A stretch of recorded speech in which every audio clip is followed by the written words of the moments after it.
എങ്ങനെയാണ് വഹാബീസത്തിലെത്തിയവൻ എക്സ് മുസ്ലിം ആകുന്നത് നിങ്ങൾ ആലോചിച്ചിട്ടുണ്ടോ? നിരീശ്വരവാദത്തിലേക്ക് മുസ്ലിം ചെറുപ്പക്കാർക്ക് വഴിവെട്ടുന്ന തോന്നിവാസമാണ് വഹാബീസം. മുജാഹിദ് മൗലവി പറയാ, ഏർവാടിയിൽ വലിയ തീപിടുത്തണ്ടായില്ലേ, ആ തീപിടുത്തണ്ടായിട്ട് ഔലിയാക്കൾ എന്തേ ചെയ്തു എന്നാ മൗലവിന്റെ ഡയലോഗ്.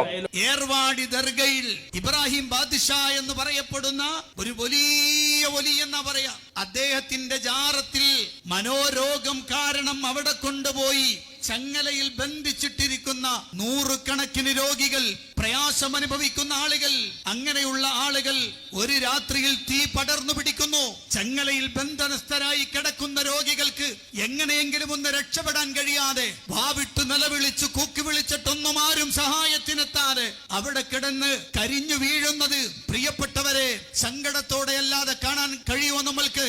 ഞാൻ പറയാണ്, ആ ജാറത്തിൽ കിടക്കുന്നയാൾക്ക് എന്തെങ്കിലും ഒരു കഴിവ് അങ്ങനെ ഉണ്ടായിരുന്നെങ്കിൽ, അയാൾ ഈ തീ അണക്കാൻ അയാൾ ഇറങ്ങി വന്നിട്ടില്ലെങ്കിൽ, അതിനുള്ള സൗകര്യം ചെയ്തിട്ടില്ലെങ്കിൽ, അയാൾ റബ്ബിന്റെ അടുത്ത് കുറ്റക്കാരനാണ് എന്ന് നമ്മൾക്ക് ബോധ്യമാകുന്നില്ലേ? എക്സ് മുസ്ലിമീങ്ങളെ പ്രസംഗം കേട്ടിട്ടുണ്ടോ നിങ്ങളെ? കൊറോണയുടെ പേരിൽ ആയിരങ്ങളെ കൊന്ന, ഫലസ്തീനിൽ ആയിരക്കണക്കിന് മുസ്ലിം കുട്ടികളെ കൊന്ന പടച്ചോൻ എന്താ അക്രമകാരിയാടോ എന്ന് ചോദിക്കുന്ന നിരീശ്വരവാദിയെ കണ്ടിട്ടുണ്ടോ? എക്സ് മുസ്ലിമിനെ കണ്ടിട്ടുണ്ടോ? എങ്ങനെ ഉണ്ടായതാ? ഇവിടുന്ന് അങ്ങോട്ട് ഏച്ചൂട്ടിയതാണ്. തുടക്കം ഈ അർദ്ധ നിഷേധത്തിലാണ്. ഈ നിഷേധം തലയിൽ കയറിയ മുസ്ലിം ചെറുപ്പക്കാരൻ പിന്നെ എക്സ് മുസ്ലിമിന്റെ പ്രസംഗം കേൾക്കണേ. എന്താണത്? എടോ, ഇവിടുന്ന് ലക്ഷക്കണക്കിന് പണം ചെലവഴിച്ച് ഹറമിൽ പോയി ഹജ്ജിന് പോയ മുസ്ലിമീങ്ങളെ നിർദാക്ഷിണ്യം ക്രൈൻ വീഴ്ത്തി കൊലപ്പെടുത്തിയ ദൈവം എന്ത് ദൈവാടോ നിങ്ങളെ ദൈവോ? എന്ത് തീപിടുത്തുണ്ടായില്ലേ ഹജ്ജ് വേളയിൽ? എത്ര മനുഷ്യന്മാര് കൊന്നു? എന്ത് അക്രമകാരിയാ നിങ്ങളെ ദൈവം എന്ന് ചോദിക്കുന്ന എക്സ് മുസ്ലിമിന്റെ തലച്ചോറ് രൂപപ്പെടുന്നത്, അതിന് പശ്ചാത്തലമൊരുങ്ങുന്നത് ഈ അർദ്ധയുക്തിവാദികളായ പുരോഹിതന്മാരുടെ തോന്നിവാസങ്ങളല്ലേ? ഇതുപോലെ ഹുസൈൻ സലഫിന്റെ വല്ലാത്തൊരു ഡയലോഗ് പറയണേ, എന്നിട്ടൊരു അന്തം കുന്തമില്ലാത്ത വെട്ടുകളികൾ അതിങ്ങനെ സോഷ്യൽ മീഡിയയിൽ പറത്തിക്കൊണ്ടിരിക്കുകയാണ്. എന്താണ്? ബഹുമാനപ്പെട്ട ബായാർദങ്ങൾ അല്ലാഹു ആഫിയത്തായി സെറ്റി കൊടുക്കട്ടെ. മഹാനായ ബായാർദങ്ങളുടെ ജീവിതത്തിൽ അല്ലാഹു ഒരു പരീക്ഷണം കൊടുത്തു. ഏത് ഔലിയാക്കൾക്കും അല്ലാഹു പരീക്ഷണം കൊടുക്കാം, സജ്ജനങ്ങൾക്ക് പരീക്ഷണം കൊടുക്കാം, അഹ്ലുബൈത്തിന് പരീക്ഷണം കൊടുക്കാം. അല്ലാഹുവിന്റെ ഹബീബിന്റെ കുടുംബ ജീവിതത്തിൽ തന്നെ ആയിഷ റളിയല്ലാഹു അൻഹക്കെതിരെയുള്ള ആരോപണത്തിന്റെ പേരിൽ വിഷമങ്ങൾ വന്നിട്ടില്ലേ?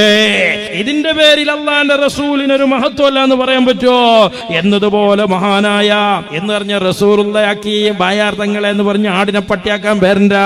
അല്ലാഹുവിന്റെ ഹബീബിന്റെ സ്വലാത്തു ചൊല്ലിയിട്ട് ബായാർദങ്ങളെ മജ്ലിസിൽ ഒരാൾ ദുആ ചെയ്തപ്പോ കുടുംബ പ്രശ്നം പരിഹരിച്ചു എന്ന് പറഞ്ഞാൽ, രോഗം മാറി എന്ന് പറഞ്ഞാൽ, ബഹുമാനപ്പെട്ട ബായാർദങ്ങളെ ജീവിതത്തിൽ അള്ളൊരു പരീക്ഷണം കൊടുത്തു എന്നതുകൊണ്ട് ബായാർദങ്ങൾ ഒരു ദ്വാരുന്നാലും ഇജാബത്ത് കിട്ടൂല എന്ന് മനസ്സിലാക്കണമെങ്കിൽ തലച്ചോറ് എത്ര ചെതല് പിടിച്ചണങ്ങളൊന്ന് ആലോചിച്ചു.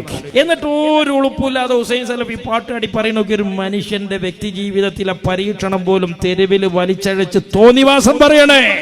ഇതേ ബായാർ തങ്ങൾക്ക് 18 കൊല്ലമായി അയാളുടെ ഭാര്യയുമായിട്ടുണ്ടായിരുന്ന കുടുംബ പ്രശ്നം തീർക്കാൻ സാധിക്കാതെയല്ലേ അദ്ദേഹം 2ാം വിവാഹം കഴിച്ചത്. പൊന്നാര ചങ്ങായിമാരെ, എത്ര പ്രവാചകന്മാർക്ക് മക്കളില്ലാതെ കാലങ്ങളോളം കരഞ്ഞു നിന്നിട്ടുണ്ട്. അതിന്റെ അർത്ഥം എന്താ? ആ പ്രവാചകന് ഒന്നിനും പറ്റൂല എന്നാണോ? അതാ പ്രവാചകന്റെ ജീവിതത്തിൽ ഒരു പരീക്ഷണം കൊടുത്തതാണ്. അയ്യൂബ് നബി അലൈഹിസ്സലാമിന്റെ ജീവിതത്തിൽ എന്തൊക്കെ പരീക്ഷണം കൊടുത്തു? അതിന്റെ അർത്ഥം അയ്യൂബ് നബിക്ക് അല്ലാഹു ദുആക്ക് ഇജാബത്ത് കൊടുക്കൂല എന്നാണോ?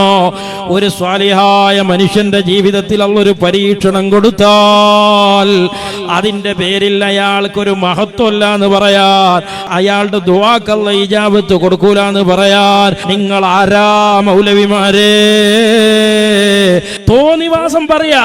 ആദർശം പറയുന്നിടത്ത് ആദരണീയരായി ഉമ്മത്ത് ബഹുമാനിക്കുന്ന സാദാത്തുക്കളുടെ കുടുംബത്തിലേക്ക് വരെ കടന്നു ചെന്ന് തെമ്മാടിത്തം പറയണേ മൗലവിമാരെ.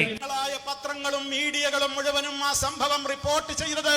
അയിനോ ചങ്ങായി, പത്രക്കാർക്കും മാധ്യമക്കാർക്കും എന്തിട്ടാലും റിപ്പോർട്ട് ചെയ്യൂലേ? ചുങ്കത്തറണ്ട ഒരു മൗലവി എത്രണ്ണം കെട്ടിക്കണ്, പിന്നെ 4ന്റെ അപ്പുറത്ത് 5ാമത്തെ കെട്ടിയപ്പോ പത്രത്തിൽ വന്നിട്ടില്ലേ? അങ്ങനെ പേരും ഹക്കുണ്ടാവും ബാത്തിലുണ്ടാവും. അതിന് ഇതൊക്കെ എന്തിനുള്ള തെളിവാണ്? കാസർകോട്ടിലുള്ള ഉമ്മപെങ്ങന്മാരും സഹോദരന്മാരും സഹോദരന്മാരും മറന്നുപോയോ?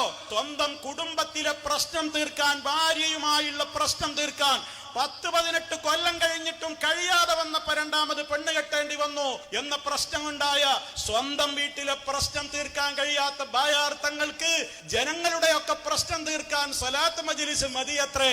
ഈ തട്ടിപ്പൊന്നും ഇനി അധിക കാലം വേവൂല തങ്ങളെ. അതാണ്, അത് വേകൂല. കാരണം യുക്തിവാദികളെ മുന്നിക്ക് ഈ വിഷയം പറഞ്ഞ് ഞങ്ങൾ വരൂല.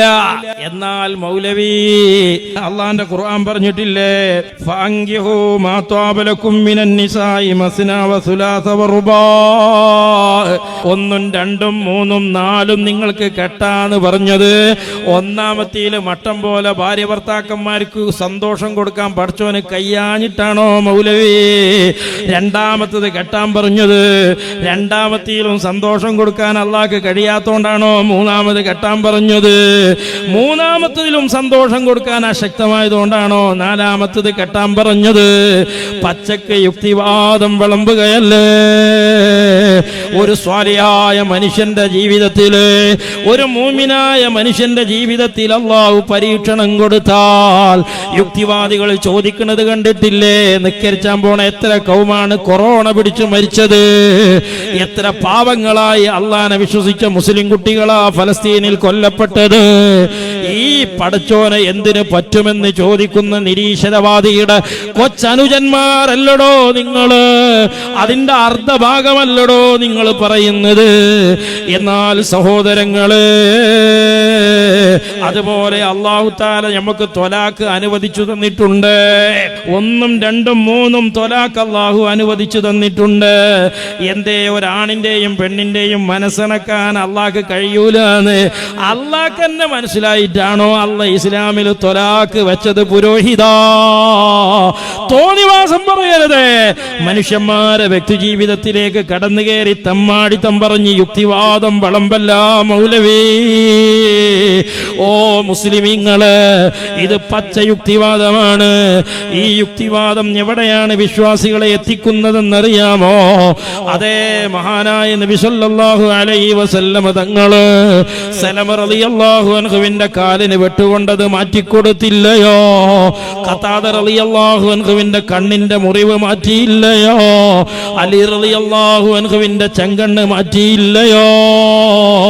അതേ സത്യസന്ധമായി കിടക്കുന്ന ഹബീബ് തങ്ങളുടെ ഈ മുഅ്ജിസത്തുകൾ മുമ്പിൽ വെച്ച് നാളെ നിരീശ്വരവാദി ചോദിക്കുകയാണ്, മൗലവിയുടെ പ്രസംഗം കേട്ടുപോയ അർദ്ധയുക്തിവാദികളായ ചെറുപ്പക്കാര് യുക്തിവാദികളാകുകയാ. ഈ കാലിന്റെ മുട്ട് മാറ്റിക്കൊടുത്ത, കണ്ണിന്റെ മുറിവ് മാറ്റിക്കൊടുത്ത നിങ്ങളെ പ്രവാചകനെ കേവലം ഒരു പനി വന്നിട്ട് മാറ്റാൻ കഴിഞ്ഞില്ലേ? അതേ വഹാബിസത്തിൽ നിന്നാണ് യുക്തിവാദത്തിലേക്ക് പാലം പണിയുന്നത് മുസ്ലിമീങ്ങള്. എന്നാൽ ഞാൻ ചുരുക്കാണ്, ഇതിനൊക്കെയുള്ള മറുപടി മഹാനായ കോഴിക്കോട് ഖാദി അവറുകള് മുഹിദ്ദീൻ മാലയിൽ പറഞ്ഞു തന്നിട്ടുണ്ട്. ചൊല്ലില്ല ഞാനൊന്നും എന്നോട് ചൊല്ലാതെ, ചൊല്ല് അതെന്റെ അമാനീലതെന്നോവർ. എന്നോട് ഏകലുടേവൻ തന്റെ ഏകല് ആകുന്നു, ഞാൻ ചൊൽകിലാകുന്നതെന്നോവർ. ഏകൽ കൂടാതെ ഞാൻ ചെയ്തില്ല ഒന്നുമേ എന്നാണ് എന്നെ പറയുന്നു കേട്ടോവർ.